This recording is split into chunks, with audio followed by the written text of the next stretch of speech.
When we last left our crew, Mrs. Sheffield found something glowing, and Julie had a mysterious old floppy disk. Come on, let's go. since when are you this excited about cliffhangers? Since my library card expired and I can't get books on tape anymore. I spent the last 2 weeks trying to figure out what Mrs. S found and trying to map out the Oz 9. And I grew a butterfly. No.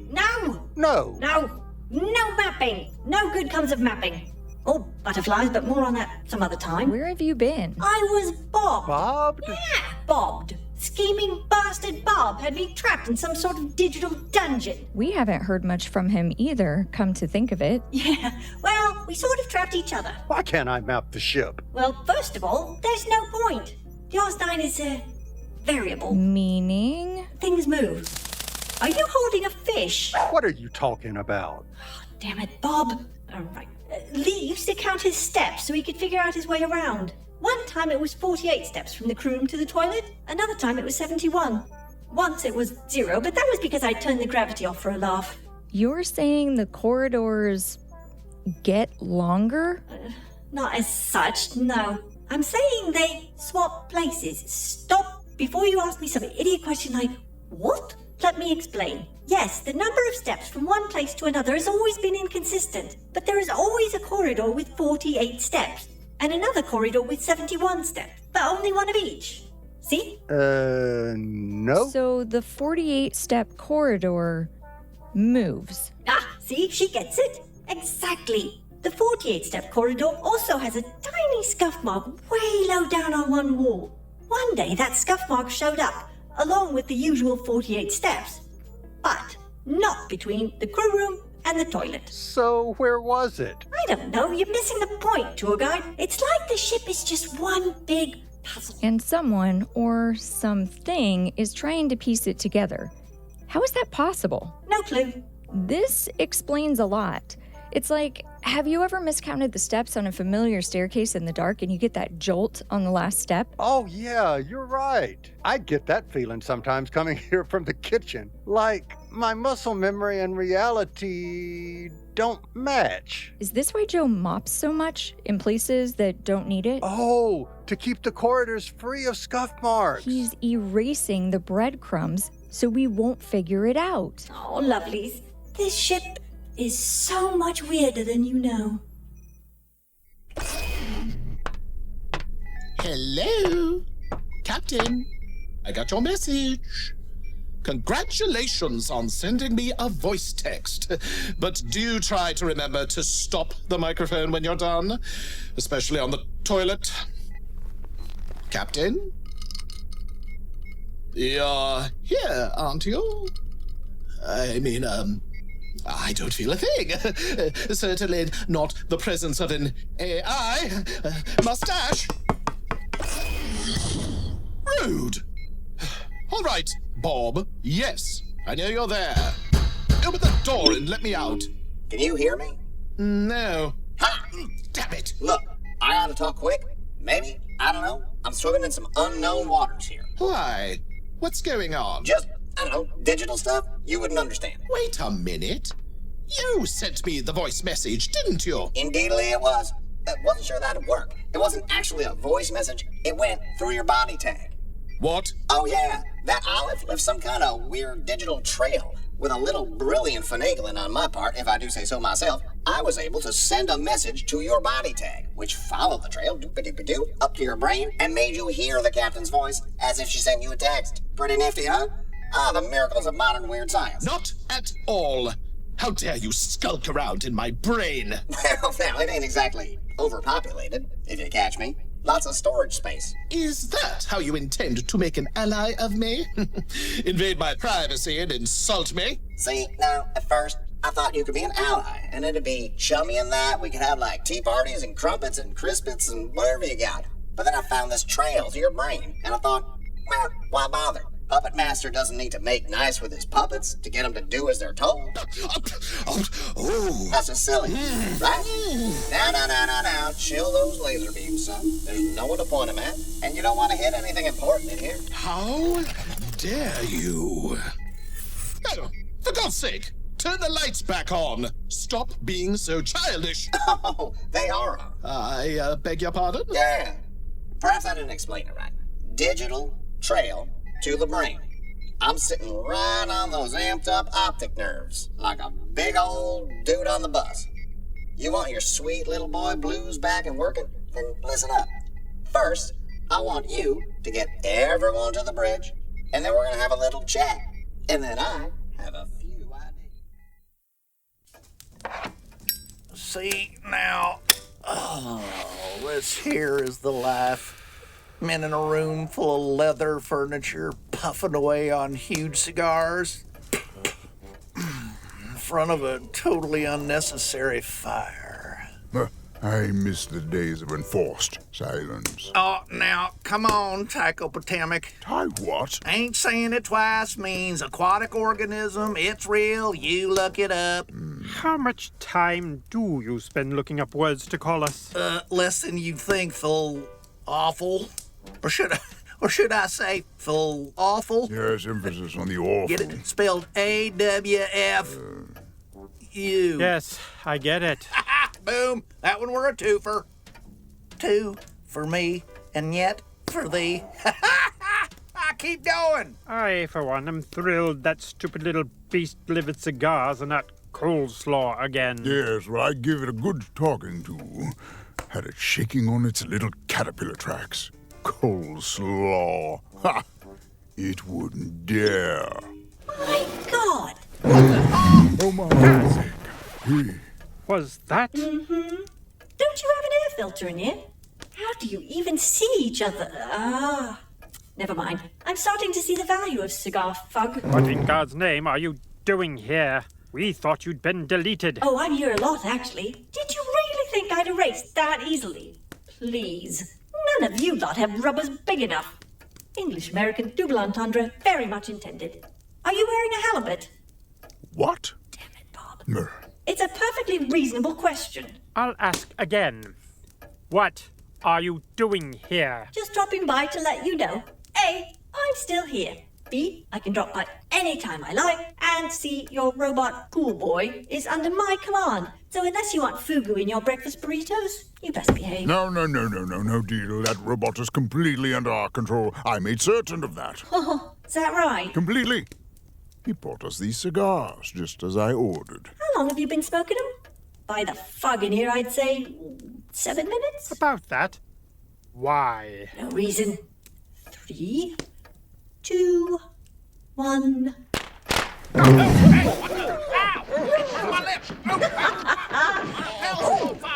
My lapels are on fire. Right in my face. God damn novelty smokes. Now that just ain't right. Messing with a man's cigar. Oh, no lasting harm done, was there? Unlikely to prove fatal. This time. You have our attention. Oh, thanks for the caviar, by the way. Whip the log, right out the airlock. No. Coleslaw is much healthier. No, you. What do you want? Gosh, so many things. Put down the anchovies and cuddle up, boys. Let's talk. Now, can we follow up on the cliffhangers? Not just yet. Hush. Greg, are you here? Greg? Good. Let's see what we've got growing. Huh. Who knew Captain Jessie was such a good doodler? Damn it. Just as I thought. She didn't bother to actually research. She just made up her own names. Well, at least the sketches match up to what's growing here. Dr. Theo's brain. I guess it sort of looks like a brain. Oh, even a little bit will put you to sleep. Well, that makes sense. I love the guy, but I have never slept better. Bahuki pile. Looks like your arse tastes like heaven. Makes fingertips glow for about a minute per 10 grams. Wow, that really does look like a bottom. Wee weeshed. 100 grams freezes up your throat for an hour. Nice nutty flavor. Remember to test in Mad Pants granola. What's she up to? That's why I told you to wait on the cliffhangers. She's got Captain Jesse's mushroom journal. Oh, you reckon nefariousness is afoot? She is an assassin. Well, yeah, but she's our assassin, right? Let's hope that matters.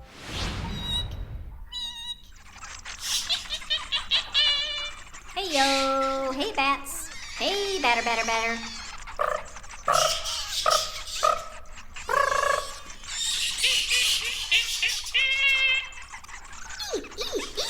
Here, batter.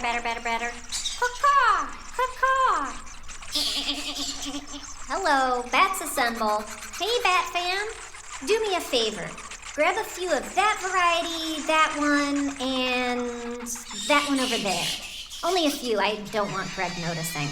Try to get the butts, roots, and some spores and take them up to our tunnels. We have some testing to do. Interesting. Ooh, should we tell Olivia? No. No? Third rule of narration. Don't interfere, but... Don't interfere. But... 2. Oh, fine. Can we at least figure out the cliffhangers now? Okay, good grief. You pick. Okay. We last left Mrs. Sheffield, Howard, and Emily recently freed from the spider cocoons by Mrs. S's allogret, Daniel. The room, filled to the brim with old educational equipment, also contained something glowing. But what? Surprised. Gasp. Great grandfather. What there? Oh, it's a little Professor Calculator. How disappointing. Hey, you be careful with that there. He's 166 years old, for crying out loud. Is he meant to look like Albert? Einstein? Is he? I mean, there's a terrible resemblance if so. Albert's eyes, they were a deep chocolate brown, and this creature's eyes are blue. I mean, Albert rarely wore his glasses, and his certainly weren't square. Please stop waving my great grandfather about. Greetings. Jesus! Oh, forgot. You gave me a ride here. I know. Man, I hate that belt. Looks like you managed to get free of the spiders. We did indeed. Thanks to my allogret. He's a good boy. Aren't you clever? Yes. Hey, is that a little professor? Aren't those from, 1976? It's a poorly researched plastic bauble, if you ask me. Hey, whoa! Little, respect there. Here. I remember seeing one of those in a museum. A museum? Alongside pop rocks, manwiches, mood rings, and all that fake nonsense from King Tut's tomb, I suppose. Sure. Well, the little professor is glowing, so it must be important. Oh, yeah. Hang about. There's something scrolling across the screen here. Probably a math problem for us to solve. It was an educational tool for children. I bet I can solve it first. What does it say? Do calm down. It just says beware over and over. Now, I know it's not Albie. I mean, he would be much more precise. Beware indeed. I mean, how terribly helpful. What is this room? Just another garbage dump for G2? Yeah, looks like it. Oh, hey! A compact 650 geocuspid slide projector with a remote advance. Nice. I'm taking that. Let's see what else I got in here. Now, careful. Do be careful, please. Being trapped in this room once is sufficient. Not to put too fine a point on it, but beware. Maybe time to perambulate on out of here. Good idea. Yes, the bewares are coming rather faster now, and in red, so... Spiders. There are spiders. Flee. Right you are there, Tater Tot. Spiders. Your leg first or mine? Flee. Not both. Out of the way, for goodness sake, get yourselves sorted. Flee. With me. Running faster than you. Ha-ha.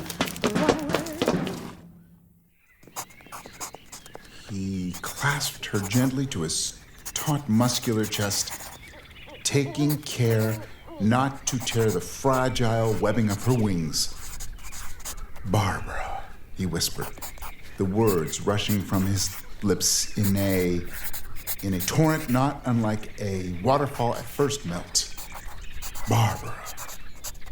The synodic month has passed, and its gibbous phase expired. The full moon is at perigee and Colin. Hey there, Doc. Oh, hello, Donna. You sure do look comfy. Mind if I join you? Oh, no, not at all. Just please pull up a sunflower. You're out here all alone. Aren't you afraid of the spiders? I was. But not no. There are 4 of them just over there. What? Oh, goodness.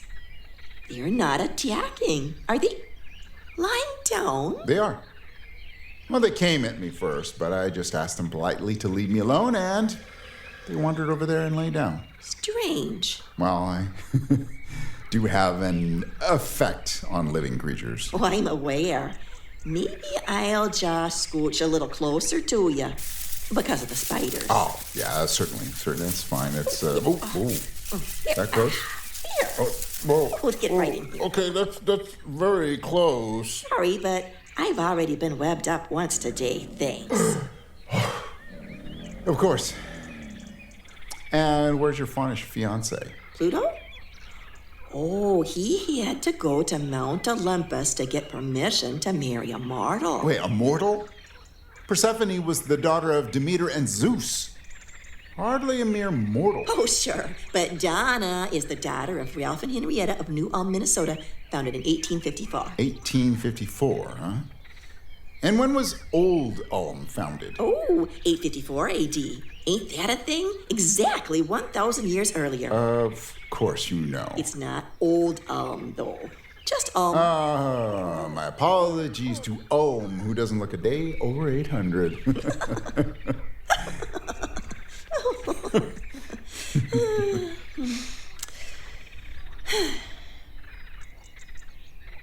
Can I ask you something? I suspect you are physically capable. Oh, I thought you were giving up pedantry as our wedding sacrifice. I'm sorry? I meant to ask about Miss Pipistrelle. Oh? Well, it just sort of occurred to me. I don't know much about her, except, of course, she's an assassin. And that just sort of occurred to you, huh? And she's also a bat. I mean, none of us on the ship are exactly the mayor of Normal, Illinois, but she's more like the bishop of Crazy Town, if you get me. What? I'm sorry? Oh, don't apologize. Most Americans are terrible at aphorisms. What has she told you about her history? Not a lot, to be honest. I'm not sure she has much history. Word is, the albatross wasn't entirely human. They had the same for Miss Pippi. Well, Donna, I'm sorry, but I think it'd be more appropriate for you to ask her these questions directly. Oh, sure. I guess I'm just wanting to know what weapons she's packing in an emergency. Frankly, I'm more concerned with what Colin's packing. Weapons. Weapons. I'm sure Pippi knows how to handle hers. Colin, on the other hand, he's... Fair point. Okay, are you concerned about her weapons or her loyalties? No offense, Doc, but she is an employee, or maybe a creation of Gated Galaxies. Does kind of call her allegiances into question is all. Whose anthem is she singing in that? Well, understandable, but Pippi has already fought for all our lives, and surely that earns her some benefit of the doubt, right? Oh, well, heck yeah, that. And she's sweeter than Mama Henrietta's two-tone Tootsie Roll melt salad. Ooh, my God, I think I've had that. I brought it to an MCCA CEC potluck once. Oh, yes. Cost me a filling. Oh, well, my dad, Ralph, is a dentist. It's kind of a scheme they have going. Sounds about right with Ralph. Look, I don't mean to cast aspersions, but with Olivia gone and Bob in her place, we're down an ally, you get me? Oh, wait, was Olivia an ally? Seems the more we learn about Olivia... Oh, hold on now. Just consider the source, hey? Fair point. All righty. Uh-oh. That got old Sheila and family's attention. You'll be all right. I think I can keep their attention on me. There you both are. The captain is gathering everyone on the bridge. Why didn't she just use the intercom? Oh, I think she's concerned the spiders understand English. I speak English, and I only understand about half of what she says. Are those spiders over there? Turns out our doctor here can charm all manner of rough beasts. That's right, yes I can. What does the captain want? Oh, well, who knows? Who knows? Directions to open a jar of jam? Let me tell you something. She admonished me at breakfast that I should butter my toast with the grain, not against it. When I objected, she reminded me quite loftily that wheat is a grain. I'm sure my work here is of more value than yet another cutfee clutch with the boss. Well, she was very insistent. Come along, Donna. I'll give you a lift. That's probably a good idea. Ooh. Oh.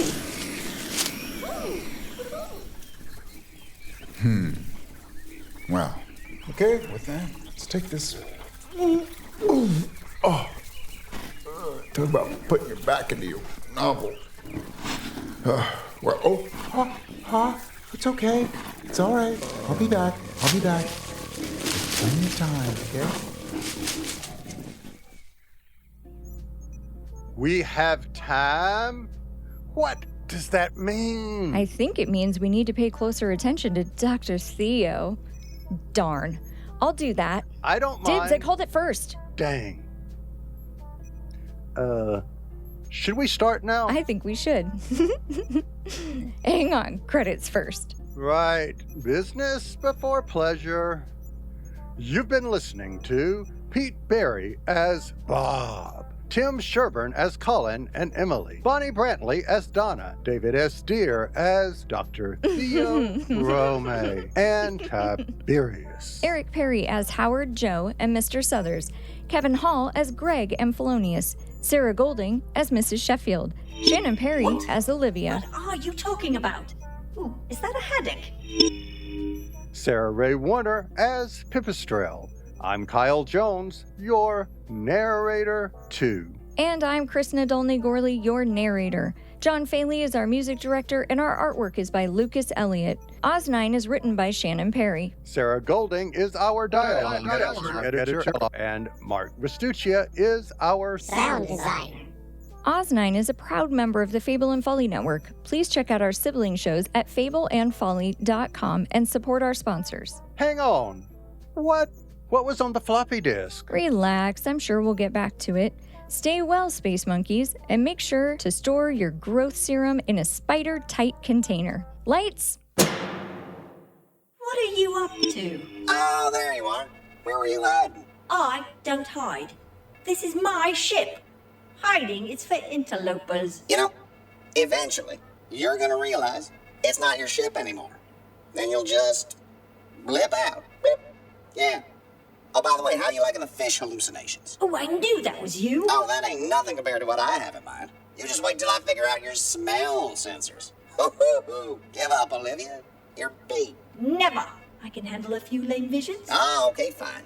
You'll make yourself crazier than I ever could. Stuck in here. In about, 8 minutes, I'm gonna be out of this trap. Free as a bird, soaring away, out in the sky like an eagle.